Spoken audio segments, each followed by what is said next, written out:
రాష్ట్ర వ్యాప్తంగా ఎన్నికల వేడి మొదలైంది. ఎక్కడ చూసినా తెలుగుదేశం పార్టీ కావచ్చు, అటు వైసీపీ కావచ్చు, అభ్యర్థులు లేదంటే సీట్లు, ఓట్లు ఈ రకంగా పెద్ద ఎత్తున చర్చ జరుగుతున్నటువంటి నేపథ్యం. ముఖ్యంగా అనంతపురం జిల్లాలో కూడా ఎవరు ఎక్కడ పోటీ చేస్తారనేది కూడా పెద్ద ఎత్తున చర్చ జరుగుతున్నటువంటి పరిస్థితులు. ఇటువంటి పరిస్థితుల్లో ముఖ్యంగా తెలుగుదేశం పార్టీ ఎలా ముందుకు వెళ్ళబోతుంది? ముఖ్యంగా అనంతపురం జిల్లా వ్యాప్తంగా రానున్న ఎన్నికల్లో విజయ అవకాశాలు మొత్తం 14 అసెంబ్లీ సీట్లకు సంబంధించి విజయ అవకాశాలు ఎలా ఉన్నాయి? ఈ తదితర అంశాలపై మనతో మాట్లాడడానికి మాజీ మంత్రి పల్లె రఘునాథ్ రెడ్డి గారు, తెలుగుదేశం పార్టీ సీనియర్ నాయకులు మనతో ఉన్నారు. ఏం చెప్తారు సార్? ఏంటి సార్ మొత్తం మీద ఎన్నికల సంభ్రమం మొదలైందనే చెప్పవచ్చు, ఎన్నికల వేడి కూడా మొదలైంది. ఎలా ఉంది మొత్తం మీద మన జిల్లా? ఎన్నికల వేడి మొదలైంది. ప్రతి ఒక్క పార్టీ కూడా ఎలా గెలవాలి అనే ఆలోచన చేత ముందుకు పోతున్నారు. నాకు తెలిసి ఈ సంవత్సరం అనంతపురం జిల్లాలో 14 సీట్లకు 14 సీట్లు తెలుగుదేశం పార్టీ తప్పకుండా కైవసం చేసుకుంటుంది. పరిస్థితులు ఆ విధంగా అనుకూలించాయి. కారణం ఏమంటే ఈరోజు జగన్మోహన్ రెడ్డి గారు అధికారంలోకి వచ్చిన తర్వాత అరాచకాలతో, అక్రమాలతో, దౌర్జన్యాలతో ఒక రాక్షస పాలన సాగించాడు. ఎవ్వరూ ఆనందంగా లేరు. అంటే ఎస్సీలు కానీ, ఎస్టీలు కానీ, బీసీలు కానీ, మహిళలు కానీ, మైనార్టీలు కానీ, యువత కానీ, విద్యార్థులు కానీ, ఏ వర్గం వ్యాపారస్తులు కానీ, ఏ వర్గ ఉద్యోగస్తులు కానీ ఎవ్వరు కానీ ఆనందంగా లేరు. ఈ 4 ఏళ్లలో నరకం అంటే ఏమిటి ప్రత్యక్షంగా అన్ని వర్గాల ప్రజలకు జగన్మోహన్ రెడ్డి గారు చూపించారు. కాబట్టి ఏ వర్గం కూడా ఆయనతో సహకరించరు. ఒక పక్కన ప్రభుత్వ ఉద్యోగులు ఇబ్బంది పడుతున్నారు, ఇంకో వైపున అన్ని వర్గాల ప్రజలు ఇబ్బంది పడుతున్నారు. కాబట్టి తప్పకోకుండా ఈ అనంతపురం జిల్లాలో, ఉమ్మడి జిల్లాలో 14 సీట్లు కైవసం చేసుకుని తీరుతాం. సార్ ఒక విషయం సార్, వైసీపీ నాయకులు అయితే మొత్తం మీద చెప్తున్నటువంటిది, గతంలో అయితే లాస్ట్ ఎన్నికల్లో 23 సీట్లు వచ్చాయి, ఈసారి అయితే ఆ 23 సీట్లు కూడా రావు తెలుగుదేశం పార్టీకి అని చెప్పేసి ఒకవైపు చెప్తున్నటువంటి నేపథ్యం. ముఖ్యంగా జగన్మోహన్ రెడ్డి ఖచ్చితంగా మరొకసారి ప్రజలు ఎన్నుకోబోతున్నారు, ముఖ్యమంత్రిగా చేయబోతున్నారని వైసీపీ నాయకులు చెప్తున్నారు. దీన్ని ఎలా చూస్తారు? అంటే జగన్మోహన్ రెడ్డి గారికి ఈసారి ఎటువంటి పరిస్థితుల్లో అధికారంలోకి వచ్చే అవకాశం శూన్యం. 100కి 100% మీద కరెక్ట్. ఎందుకంటే ఎవరు ఆయనతో సహకరించడం లేదు. అన్ని పార్టీలు ఒక ఆలోచన చేస్తున్నాయి. అందరము ఏకమే ఒకే తాటి మీద నిలిచి జగన్మోహన్ రెడ్డి సార్ ఇంటికి పంపే వల్ల, లేకపోతే ఎవరిని కూడా ఊర్లో ఉండే పరిస్థితి లేదు, ఊరు ఇస్పిటి పరిస్థితి వచ్చింది, అందరికీ అభద్రతా భావం వచ్చేసింది. ప్రజలంతా వ్యతిరేకంగా ఉన్నారు. ఎవరైతే వైఎస్ఆర్సీపీకి ఓటు వేశారో 2019 సంవత్సరంలో వాళ్ళంతా ఇప్పుడు రివర్స్ అయ్యారు. ఏదో చేస్తాడు, లాస్ట్ నాకు ఒకసారి ఛాన్స్ అన్నాడు, ఒక్క ఛాన్స్ అనేదంతా వచ్చాడు తప్ప ఆయన ఏదో చేస్తాను ఊహించారు, కానీ అన్ని విధాలుగా ఫెయిల్ అయిపోయాడు. ఇప్పుడు వచ్చే ఫర్ ఎగ్జాంపుల్ అమరావతి రాజధాని నిర్మాణం ఉంది.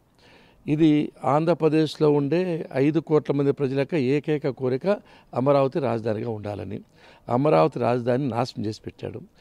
పోలవరం ప్రాజెక్టు ఇది జీవనాడి, ఆంధ్రప్రదేశ్కి అంతా జీవనాడి. ఆంధ్రప్రదేశ్ సంక్షేమం సుభిక్షంగా ఉండాలంటే తప్పనిసరిగా పోలవరం ప్రాజెక్ట్ పూర్తి కావాలి. 2020 సంవత్సరం పూర్తి చేస్తానన్నారు, దాని గురించి పట్టించుకోలేదు.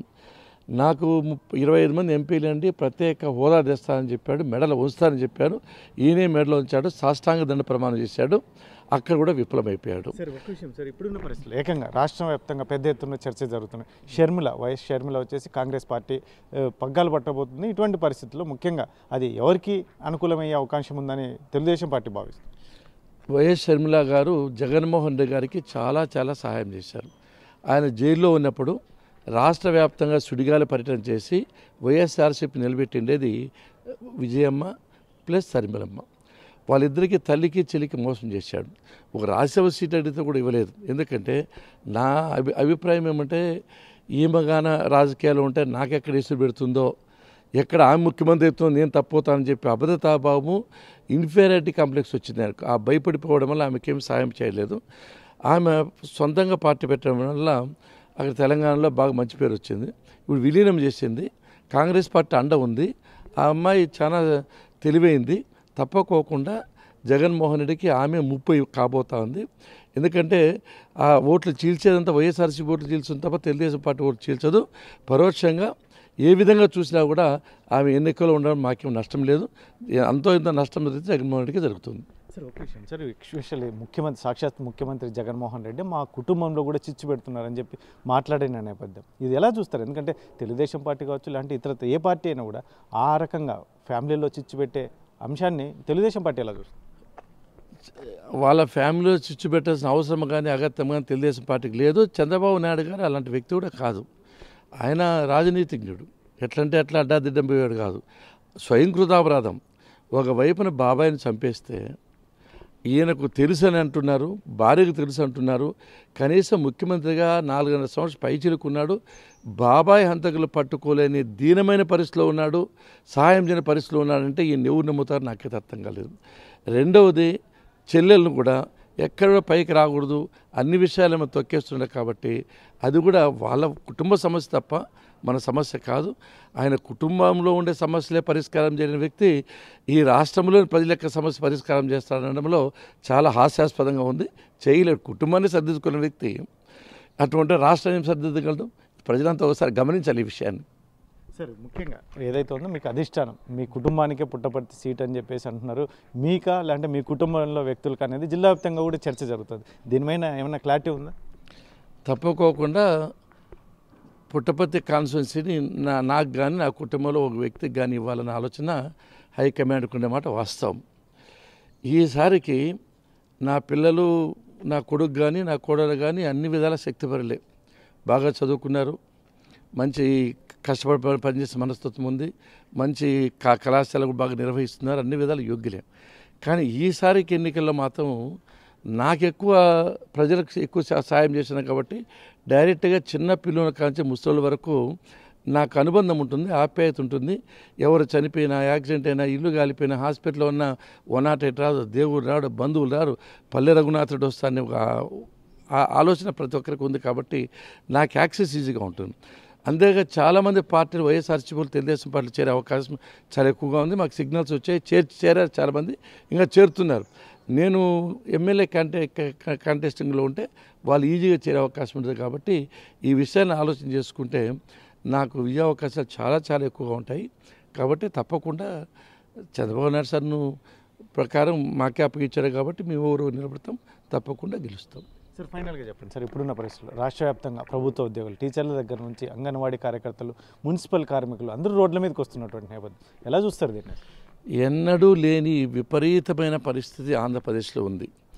కారణం ఏమంటే అందరూ రోడ్డు ఎక్కేశారు. ప్రతి ఒక్క ఎంప్లాయీ, అంగన్వాడీ టీచర్లు కానీ, తర్వాత ఆశా వర్కర్స్ కానీ, సమగ్ర శిక్షణ ఉద్యోగులు కానీ, మున్సిపల్ వర్కర్స్ కానీ, తర్వాత నిన్న మొన్న వాలంటీర్లు కానీ ప్రతి ఒక్కరు కూడా అసంతృప్తితో ఉన్నారు.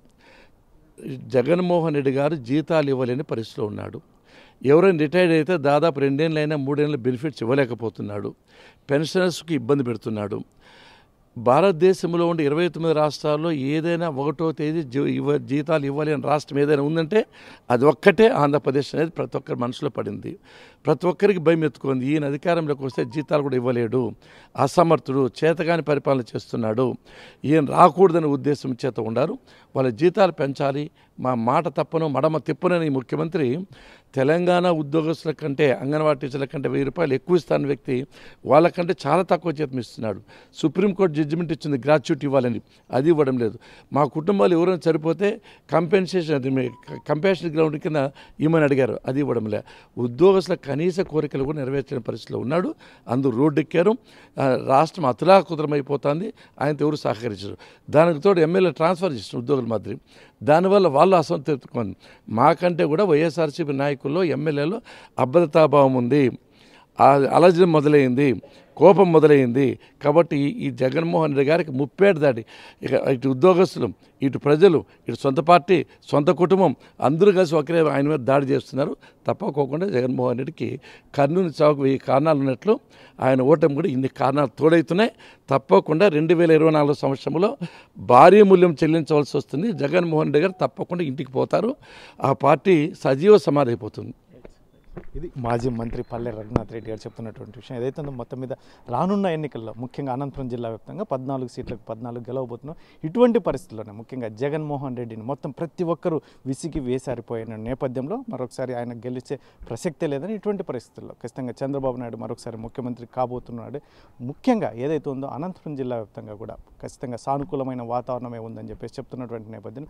పుట్టపర్తి నియోజకవర్గానికి వచ్చేటప్పటికి నాకు మంచి యాక్సెస్ ఉంది, ప్రజలతో కావచ్చు అందరితో ఇటువంటి పరిస్థితుల్లో మా కుటుంబానికి అధిష్టానం ఏదైతే ఉందో మీ కుటుంబంలో ఎవరైనా కూడా పోటీ చేయవచ్చు అని చెప్పిన నేపథ్యంలో మా పిల్లలే కొంచెం కాస్త ఆలస్యమైన రాజకీయాల్లోకి రావచ్చు, కానీ ఇప్పుడైతే ప్రస్తుత పరిస్థితులు అయితే నాకున్న యాక్సెస్ వల్ల ఖచ్చితంగా నేను గెలవబోతున్నాను. ఖచ్చితంగా విజయ అవకాశాలు కూడా చాలా మెండుగా ఉన్నాయని చెప్పేసి మాజీ మంత్రి పల్లె రఘునాథ్ రెడ్డి గారు చెప్తున్నటువంటి పరిస్థితి. కెమెరా పర్సన్ సుధాకర్తో చెల్లకి నాయుడు, RTV, అనంతపురం జిల్లా.